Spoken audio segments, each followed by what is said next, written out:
First, let's look at negative patterns because these are so familiar to us. All right? So I want you to role play with me. Think for a minute. What would happen if you texted somebody you love, somebody you cared about, and they did not return your text or call? But the first thing we would do is we'd go like this. Watch. Come on. And we would keep focusing over and over, and our attention would go back again and again and again.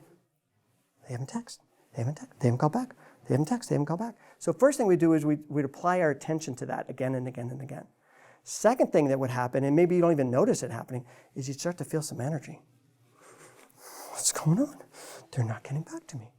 Then the third thing that would happen, and again, this happens on an unconscious level, you start to get tense.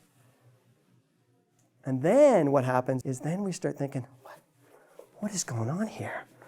You know, are they ignoring me? Do they don't care? What's happening? And then my brain starts thinking about things. My brain starts going through that whole pattern again and again and again and again. And it becomes what's called a negative feedback loop.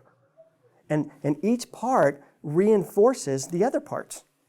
So the more I keep looking at the phone, the more my energy starts to rise. The more my energy starts to rise, the more tense I start to feel. The more tense I start to feel, the more I keep thinking about why aren't they calling me back. The more I keep thinking about why aren't they calling me back, the more I keep thinking about the phone.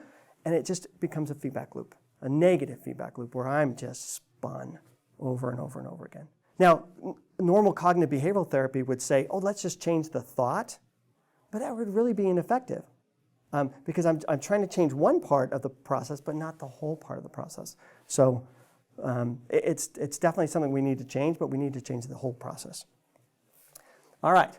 So we would start with thoughts, actions, energy, and attention.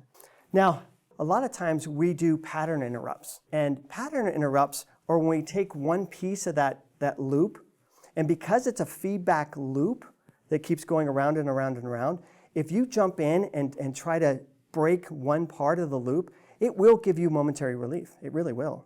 It won't be permanent change because we're not changing the whole pattern, but it will give you temporary relief. When you're doing pattern interrupts, you can change any one of the four.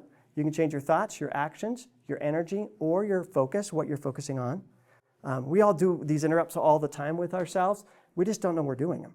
All right, now let's talk about how positive patterns are formed. And as you can probably imagine, they're formed the exact same way. Most of the time for us, we don't give that much attention. I did something kind, and then as soon as I do something kind, I push it out of my head. And as soon as I push it out of my head, I don't feel any energy on that. I don't feel that in my body, and I don't really even give it a thought.